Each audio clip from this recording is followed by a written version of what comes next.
तो गाइस स्वागत है तुम सभी का एक बार फिर से एक नई सीरीज़ में, जो कि इस टॉपिक पे होने वाली है कि क्या होता अगर एंड्रॉयड 17 कुछ ऐसा विश मांग लेता टूर्नामेंट ऑफ पावर में, जिसकी वजह से फ्यूचर गोहान की टाइमलाइन मर्ज हो जाती मेन टाइमलाइन से। और जिन एंड्रॉयड्स ने फ्यूचर गोहान की टाइमलाइन को पूरी तरीके से डिस्ट्रॉय बर्बाद कर दिया था, वही एंड्रॉयड्स मेन टाइमलाइन में आकर के सब तहस नहस कर डालते, तो क्या उनको काउंटर किया जा सकता था? और क्या होता अगर उनमें से कोई एक एंड्रॉयड ओमनीपोटेंट बन जाता तो? वेल, तो ये सीरीज़ उसी चीज़ पे बेस्ड है। तो बिना किसी बकवास के स्टार्ट करते हैं अपने सीरीज़ के पहले पार्ट को। तो जैसे ही टूर्नामेंट ऑफ पावर ख़त्म होता है और एंड्रॉयड 17 का विश मांगने का मौका होता है, तो ग्रैंड प्रिंस एंड्रॉयड 17 से पूछता है, बताओ एंड्रॉयड, आखिर तुम्हारी क्या विश है? मैं तुम्हारी क्या मदद कर सकता हूँ? एंड्रॉयड 17 कहता है, लॉर्ड ग्रैंड प्रीस्ट, क्या हो अगर मेरे पास में एक से ज़्यादा विशेज़ हो तो? ग्रैंड प्रीस्ट कहता है, एक से ज़्यादा? लगता है कि तुम भूल गए हो, लेकिन टूर्नामेंट ऑफ पावर के पहले ही ये डिसाइड हो चुका था कि जो भी इस टूर्नामेंट ऑफ पावर को जीतेगा उसको एक ही विश मिलेगी। एंड्रॉयड 17 कहता है, लॉर्ड ग्रैंड प्रीस्ट, क्या कोई भी तरीका नहीं है जिससे कि दो विश मांग सकता हूँ मैं? ग्रैंड प्रीस्ट कहता है, वैसे मैं एंजल्स का फादर हूँ, मैं ड्रैगन लैंग्वेज को काफ़ी अच्छे तरीके से जानता हूँ। मैं सुपर शेनरॉन को ट्रिक करके इससे एक ही विश से दो विश मांग सकता हूँ, लेकिन डिपेंड करता है कि तुम्हारी विश कैसी है। अगर वो एकदम ही डिफरेंट होगी तो फिर शायद से मैं भी नहीं कर पाऊँ ये। एंड्रॉयड 17 कहता है, ओके, तो मेरी पहली विश है कि मल्टीवर्स के सभी यूनिवर्सेस जो भी इरेज हुए हैं वो वापस आ जाएं, और मैं चाहता हूँ कि मैं अपने अल्टरनेट एंड्रॉयड से मिल पाऊँ, अल्टरनेट टाइमलाइंस के एंड्रॉयड से मिल सकूँ। ग्रैंड प्रिस्ट कहता है, ओह बस इतनी सी बात, ये तो ईजी होगा। जिसके बाद ग्रैंड प्रिस्ट ड्रैगन लैंग्वेज में सुपर शेनरॉन से ये विश मांगता है, और ये विश मांगने में वो कामयाब भी हो जाता है। ग्रैंड प्रिस्ट दोनों विश मांग लेता है सुपर शेनरॉन से, पहली कि सभी यूनिवर्सेस वापस आ जाएं, और दूसरी कि एंड्रॉयड अपने अल्टरनेट एंड्रॉयड वर्जन से मिल पाए। ग्रैंड प्रिस्ट कहता है, कॉन्ग्रेचुलेशंस एंड्रॉयड 17, तुम्हारी विश फुलफ़िल कर दी गई है। एंड्रॉयड 17 कहता है, लेकिन कहाँ? मुझे तो यहाँ पे कोई भी अल्टरनेट वर्जन्स नहीं दिख रहे हैं मेरे। ग्रैंड प्रिस्ट कहता है, तो तुम्हें यहाँ पे कोई यूनिवर्सेस भी नहीं दिख रहे होंगे। वेट करो, अपने प्लैनेट पे जाओ, तुम्हें ज़रूर ही अपना अल्टरनेट वर्जन मिल जाएगा। एंड्रॉयड 17 कहता है, क्या वाकई में? ग्रैंड प्रिस्ट कहता है, तुमने मुझसे रिक्वेस्ट की थी और तुम्हारी विश इतनी ज़्यादा अच्छी थी कि मुझे तुम्हारी बात माननी ही पड़ी। खैर, जिसके बाद सभी बीइंग्स, मॉर्टल्स, डिस्ट्रॉयर्स, एंजल्स अपने अपने यूनिवर्स में चले जाते हैं। एंड्रॉयड 17 भी अपने आइलैंड पे पहुंच जाता है, और वो वेट करने लगता है अपने अल्टरनेट वर्जन्स के आने का। उसे बिल्कुल भी इंतज़ार नहीं हो रहा होता है उसके अल्टरनेट वर्जन्स को देखने के लिए। एंड्रॉयड 17 काफ़ी ज़्यादा बेचैन होता है। एंड्रॉयड 17 कहता है, आह, ग्रैंड प्रिस्ट ने तो कहा था कि मैं जब तक अपने प्लेनेट पे पहुंचूंगा मुझे अपना अल्टरनेट वर्जन दिख जाएगा, लेकिन मुझे तो यहाँ पे कोई भी नहीं दिख रहा है। क्या उन्होंने मुझे बुद्धू तो नहीं बना दिया? ना, ऐसा नहीं होना चाहिए। वैसे वो एक डेइटी हैं, अगर उन्होंने मुझे बेवकूफ़ बनाया भी होगा तो भी मैं उनका कुछ नहीं उखाड़ पाऊँगा। मुझे पहले से पता होना चाहिए था कि ये विश मेरी पूरी नहीं होगी। तभी एंड्रॉयड 17 की बादलों पे नज़र जाती है। मौसम धीरे धीरे ख़राब होने लगता है। एंड्रॉयड 17 को लगता है कि बहुत ही बुरा तूफ़ान आने वाला है। काफ़ी तेज़ी से बिजली कड़कने लगती है, और जैसे ही एंड्रॉयड 17 ऐसे ख़राब मौसम को देखता है, तो वो सबसे पहले अपने आइलैंड के जानवरों को, जो भी खुले में होते हैं, उनको शेल्टर में ले जाता है, केव में ले जाता है, ताकि वो सेफ़ रह सकें। एंड्रॉयड 17 कहता है, तो ऐसा ऐसा तूफ़ान तो मैंने आज से पहले कभी भी नहीं देखा, कभी भी नहीं आया आज से पहले इतना ख़तरनाक तूफ़ान। वो मौसम इतना ज़्यादा ख़राब हो चुका होता है कि सुनामीज़ आने लगती हैं, और एंड्रॉयड 17 का आइलैंड मानो कि डूबने सा लगता है। एंड्रॉयड 17 कहता है, क्या? नहीं, ये मौसम तो बिगड़ता ही जा रहा है, मुझे कुछ ना कुछ करना होगा इस आइलैंड को बचाने के लिए। तभी एंड्रॉयड 17 अपना दिमाग लगाता है और वो अपने पूरे आइलैंड के अराउंड शील्ड क्रिएट कर देता है, जिसकी वजह से एंड्रॉयड 17 अपने आइलैंड को कुछ समय के लिए सेफ रख लेता है तूफ़ान से। लेकिन तूफ़ान धीरे धीरे रफ्तार पकड़ रहा होता है, तूफ़ान तेज़ हो रहा होता है, और एक पॉइंट के बाद तूफ़ान इतना ज़्यादा फास्ट और ख़तरनाक हो जाता है कि एंड्रॉयड 17 की शील्ड भी टूटने लगती है। एंड्रॉयड 17 कहता है, ये तूफ़ान, आज से पहला ऐसा तूफ़ान मैंने बिल्कुल भी नहीं देखा, मुझे किसी की मदद चाहिए होगी। मगर मुझे किसी की मदद नहीं मिली तो फिर मेरा आइलैंड डूब जाएगा, ये जानवर, बेकसूर जानवर, ये सब मारे जाएंगे। नहीं, प्लीज़ कोई मेरी मदद करे यहाँ पर आकर के। तभी अचानक से तूफ़ान बंद हो जाता है, और जैसे ही एंड्रॉयड 17 की नज़र पड़ती है सन पे, वो अपनी दोनों आंखें खोलता है और उसे विश्वास नहीं होता है कि अभी 10 सेकंड पहले जो इतना ख़तरनाक तूफ़ान था वो जा चुका है। एंड्रॉयड 17 कहता है, ये कैसा तूफ़ान था आखिर, ये अचानक से आया और अचानक से ही चला गया। ये तो एक बुरा सपने जैसा था। चलो, जो भी हुआ अच्छा हुआ, शुक्र है कम से कम एनिमल्स और जितने भी यहाँ के जीव जंतु हैं वो सेफ़ तो हैं। मेरी शील्ड ने काफ़ी अच्छा काम किया, लेकिन मुझे लगता है कि मुझे अपने साथ एक हेल्पर भी रखना चाहिए यहाँ पे। मैं अकेले इस आइलैंड को ज़्यादा समय तक नहीं संभाल सकता। अगर ऐसा ही तूफ़ान और बार आ गया और मैं ख़राब सिचुएशन में फंस गया तो फिर बहुत बड़ी प्रॉब्लम हो सकती है। मुझे अपने ही जैसा एक स्ट्रॉन्ग बीइंग चाहिए होगा इस आइलैंड के अराउंड, जो कि मेरी मदद कर सके ऐसे क्रूशल समय में। अभी तो मेरा लक अच्छा था कि मैं बच गया, ये आइलैंड बच गया, लेकिन क्या होता अगर ये तूफ़ान हटता ही नहीं? नहीं, मुझे मदद के लिए किसी से तो बात करनी होगी।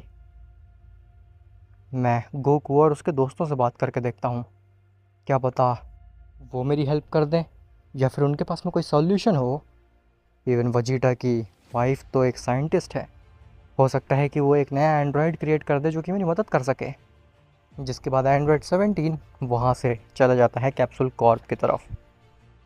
जैसे ही एंड्रॉयड 17 कैप्सूल कॉर्प में पहुँचता है, वो देखता है कि कैप्सूल कॉर्प के कंपाउंड में, जो बाहर का गार्डन एरिया होता है, वहाँ पे बुल्मा, गोकू, वजीटा, ये तीनों ही खड़े थे और वो एक मशीन की तरफ देख रहे थे।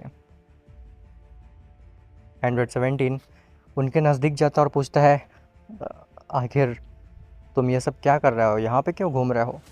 तुम दोनों को तो आराम कर रहा होना चाहिए था, इतना थकावट भरा टूर्नामेंट खेलने के बाद में तुम लोग आराम नहीं कर रहे हो? मुझे तो ये देख करके हैरानी हो रही है। गोकू कहता है, मैं तो आराम करना चाहता ही था एंड्रॉयड, लेकिन पता नहीं अचानक से बुल्मा के दिमाग में क्या आ गया कि वो अपना ये डिवाइस लेकर के बाहर आ गई कंपाउंड में। ये पता नहीं अपने डिवाइस में कुछ तो कर रही है जो कि मेरे दिमाग के ऊपर से जा रहा है। इवन मुझे तो इतनी ज़्यादा नींद आ रही है कि मैं तो यहीं सो जाऊँगा अगर बुल्मा ने मुझे यहाँ से जाने नहीं दिया 5 मिनट में तो। बुल्मा कहती है, खड़े रहो यहीं पे गोकू, क्या तुम्हें कोई दिक्कत हो रही है मेरे साथ खड़े रहने में? वेट करो, मुझे शायद कुछ अजीब चीज़ मिली है। 17 कहता है, क्या मैं जान सकता हूँ आखिर क्या अजीब चीज़ मिली है? बुल्मा कहती है, पता नहीं, इस डिवाइस को मैंने काफ़ी समय पहले बनाया था यूनिवर्स की तहकीकात करने के लिए और यूनिवर्स के बारे में और एक्सप्लोरेशन करने के लिए। लेकिन मैंने कभी इस डिवाइस का यूज़ किया ही नहीं, क्योंकि मुझे लॉर्ड वीस मिल गए थे और उन्होंने मुझे काफ़ी कुछ बताया यूनिवर्स के बारे में, काफ़ी सीक्रेट्स बताए जो कि मैं जानना चाहती थी, जिसकी वजह से मुझे इस डिवाइस की कभी ज़रूरत ही नहीं पड़ी। लेकिन आज आज पता नहीं अचानक से ये डिवाइस अजीब क्यों बिहेव कर रही है। इसमें कुछ ऐसे सिग्नल्स मुझे दिख रहे हैं जो कि आज से पहले मैंने कभी ना ही देखे हैं, ना ही सेंस किए हैं। ऐसा लग ही नहीं रहा है कि ये सिग्नल्स इस यूनिवर्स से आ रहे हैं। पता नहीं ये क्या चीज़ है। वजीटा कहता है, वो सब छोड़ो, तुम्हारे यहाँ पे कैसे आना हुआ 17? क्या तुम हमें बधाई देने आए हो? 17 कहता है, नहीं नहीं, मैं तो हेल्प मांगने के लिए आया था। गोकू कहता है, हेल्प? आखिर कैसी हेल्प? 17 बताता है कि कैसे जब वो अपने आइलैंड पे था तो वहाँ पे एक बहुत ही ख़तरनाक स्टॉर्म आया था, जिसने कि ऑलमोस्ट उसके पूरे आइलैंड को डिस्ट्रॉय करके रख दिया था। मुझे लगा था कि मेरा ये आइलैंड डिस्ट्रॉय हो जाएगा, सभी बेज़ुबान जानवर मारे जाएंगे। लेकिन तभी सडनली स्टॉर्म रुक गया और मेरा आइलैंड बच गया। वो तो मैं लक्की था तो मेरा आइलैंड बच गया, लेकिन मैं हर बार लक्की नहीं हो सकता। मुझे किसी की मदद की ज़रूरत है। मुझे ऐसा लग रहा है कि दोबारा से वो स्टॉर्म आने वाला है और इस बार वो और भी ख़तरनाक रूप से आएगा, क्योंकि मोस्टली ऐसा देखा गया है कि जब भी मेरे आइलैंड के पास में एक स्टॉर्म आता है तो वो स्टॉर्म रुकता नहीं है, वो लगातार 5-6 बार आता है। तो क्या तुम दोनों में से कोई मेरी मदद करेगा मेरे आइलैंड को बचाने में? वजीटा कहता है, ना, मुझे नहीं आना तुम्हारे साथ 17, और वैसे भी मुझे जानवरों से कुछ ज़्यादा अटैचमेंट है नहीं, मुझे ये सारा काम अच्छा नहीं लगता। कैकरॉट तुम्हारे साथ जा सकता है। क्यों कैकरॉट? गोकू कहता है, हाँ, अब मैं बहुत ही थका हुआ हूँ, लेकिन अगर जानवरों की बात है, बेज़ुबान जानवरों की, तो फिर मैं तुम्हारे साथ हूँ 17। मैं तुम्हारे साथ चलूँगा और बचाऊँगा तुम्हारे आइलैंड को, ताकि कुछ भी प्रॉब्लम ना हो सके उन बेज़ुबान जानवरों को और वो सेफ़ रह सकें। 17 कहता है, शुक्रिया, तुम्हारा ये एहसान मैं कभी नहीं भूलूँगा। गोकू कहता है, हाँ, अरे अब बस भी करो, अब मुझे और शर्मिंदा मत करो, तुम ये सब बोल करके मुझे शर्मिंदा कर रहे हो। खैर, इसके बाद 17 और गोकू दोनों ही वहाँ से एंड्रॉयड 17 के आइलैंड की तरफ जाते हैं। जैसे ही वो एंड्रॉयड 17 के आइलैंड पे पहुँचते हैं तो वो देखते क्या हैं कि जो एंड्रॉयड 17 का आइलैंड होता है वो 90% डिस्ट्रॉय हो चुका था। ऐसा लग रहा होता है कि जब एंड्रॉयड 17 वहाँ पे नहीं था तो एक बहुत ही ख़तरनाक स्टॉर्म आया जिसने कि पूरे आइलैंड को उजाड़ करके रख दिया। सभी पेड़ पौधे डिस्ट्रॉयड थे, इवन कुछ कुछ जानवर डेड दिख रहे थे वहाँ पे। 17 कहता है, नहीं, ये क्या हो गया? मेरे गैर हाजिरी में यहाँ पे स्टॉर्म आया था, ये कैसे हो सकता है? मैं इतने समय से यहाँ पे रह रहा हूँ और मुझे हर एक स्टॉर्म की जानकारी पहले ही से मिल जाती है, लेकिन ये स्टॉर्म आखिर अचानक से कैसे आ गया, और वो भी मेरी गैर हाजिरी में? गोकू कहता है, तुम्हें कैसे पता है 17 कि ये स्टॉर्म का ही डिस्ट्रक्शन है? मुझे तो आसपास कोई भी बादल नहीं दिख रहे हैं, मुझे नहीं लगता है कि ये स्टॉर्म ने किया है। इवन ना ही कोई अर्थक्वेक का निशान है और ना ही कोई सुनामी का।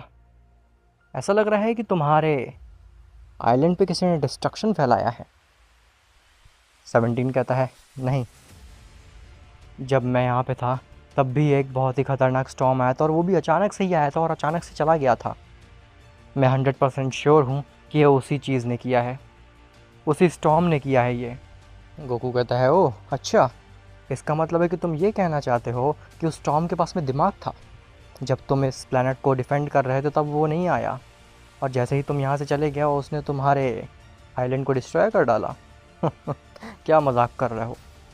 देखो ज़रा एंड्रॉयड 17, जानवरों की हालत देखो।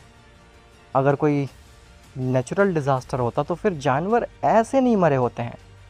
मैं काफ़ी समय से फ़ाइट कर रहा हूँ, मैंने काफ़ी लोगों को मरते देखा है, इवन काफ़ी बुरे लोगों को ख़त्म भी किया है, लेकिन ऐसा तो किसी के साथ नहीं हुआ। देखो, इन जानवरों का बॉडी ऐसा लग रहा है किसी ने डिस्ट्रॉय कर दी हो। तुम्हें देख कर के अजीब नहीं लग रहा? जिसके बाद गोकू वजीटा उस आइलैंड के नज़दीक जाते हैं। तभी गोकू की नज़र पड़ती है फुटस्टेप्स पे। गोकू कहता है, देखो, यहाँ मिट्टी पे किसी के पैरों के निशान दिख रहे हैं। तुम कैसे कह सकते हो कि ये स्टॉर्म का काम है? स्टॉर्म ने नहीं किया, बल्कि ये किसी बीइंग ने किया है। 17 काफ़ी ज़्यादा गुस्सा आ जाता है ये सुन करके। 17 कहता है, हाँ, तुम कह तो सही रहे हो, मुझे भी लग रहा है कि ये किसी बीइंग का ही काम है। ये फुटस्टेप्स और ये ऐसा हालत मेरे आइलैंड का, ये कोई बीइंग ही कर सकता है। जिसने भी ये किया है मैं उसे नहीं छोड़ूंगा। गोकू कहता है, तुम ठीक कह रहे हो, मैं तुम्हारा साथ दूंगा। जिसने भी ये किया है उसे कड़ी से कड़ी सज़ा मिलनी चाहिए, मैं उसे ख़त्म करके रख दूंगा। जिसके बाद गोकू वजीटा उन फुटस्टेप्स का पीछा करने लगते हैं और वो फुटस्टेप्स एक ओपन फील्ड पे आकर के रुकते हैं। गोकू वजीटा उस ओपन फील्ड में पहुंचते हैं तो उन्हें कोई भी आगे का फुटस्टेप नहीं दिखता। गोकू कहता है, हाँ, ये फुटस्टेप्स तो यहीं तक थे, यहाँ से आगे तो कोई फुटस्टेप ही नहीं है।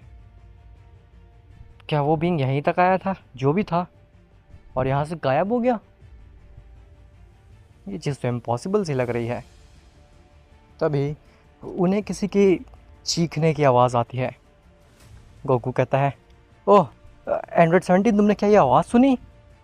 मुझे लगता है कि उस डायरेक्शन से किसी की आवाज़ आई। जब गोकू और 17 उस आवाज़ की डायरेक्शन में जाते हैं तो फिर उन्हें गोहान मिलता है। लेकिन वो गोहान थोड़ा सा बड़ा होता है, उसके चेहरे पे एक स्कार होता है और उसका एक हाथ नहीं होता। गोकू उसका चेहरा देख करके कंफ्यूज रह जाता है। गोकू कहता है, गोहान, ये तुम हो?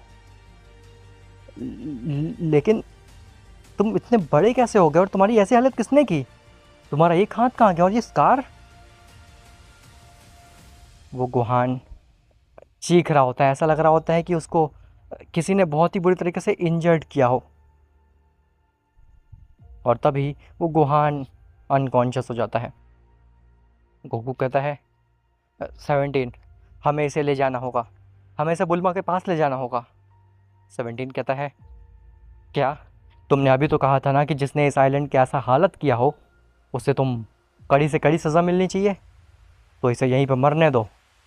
गोकू कहता है, 17, अभी तक ये प्रूफ नहीं हुआ है कि इसने ये जगह डिस्ट्रॉय की है, और दूसरी चीज़ कि मैंने बोला था कि कड़ी से कड़ी सज़ा मिलनी चाहिए, मैंने ये नहीं बोला था कि उसे मर जाना चाहिए।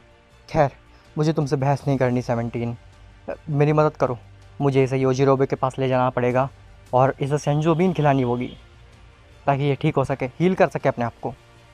17 कहता है, नहीं, अब मैं अपने आइलैंड से हिलूंगा भी नहीं। अपने आइलैंड का ऐसा हालत देख करके मैं यहाँ से नहीं जाना चाहता। अगर मैं यहाँ से गया तो फिर क्या पता जितने एनिमल्स बचे हुए हैं इस आइलैंड पे वो भी ख़त्म हो जाए पूरी तरीके से। नहीं, मुझे अपने आइलैंड को बचा करके रखना है, तुम जाओ इसको लेकर के। गोकू कहता है, ठीक है।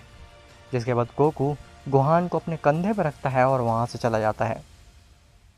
जैसे ही गोकू फ्यूचर गोहान को लेकर के वहाँ से जाता है तभी वहाँ पे दो एंड्रॉयड्स आते हैं। अब आखिर वो दो एंड्रॉयड्स कौन थे? क्या उन्होंने ही पूरा आइलैंड डिस्ट्रॉय किया था? और क्या वो एंड्रॉयड्स इस टाइमलाइन को भी डिस्ट्रॉय कर देंगे जैसे कि उन्होंने फ्यूचर गोहान की टाइमलाइन को डिस्ट्रॉय किया? तुम लोग तो जानते ही हो ना कि एंड्रॉयड्स ने क्या कहर मचाया था फ्यूचर गोहान की टाइमलाइन में। सब कुछ तबाह कर दिया था, कुछ भी नहीं छोड़ा था, हर एक फैमिली, हर एक बीइंग, सब। तो क्या इस टाइमलाइन का भी यही हाल होगा या फिर नहीं? और आखिर एंड्रॉयड्स के पास में प्लान क्या है? आखिर कैसे वो स्ट्रांग बनेंगे? और क्या क्या टैक्टिक अपनाएंगे। वेल ये सब तुम्हें पता चलेगा नेक्स्ट पार्ट में। तो मिलते हैं तुमसे नेक्स्ट पार्ट में, तब तक के लिए बाय बाय।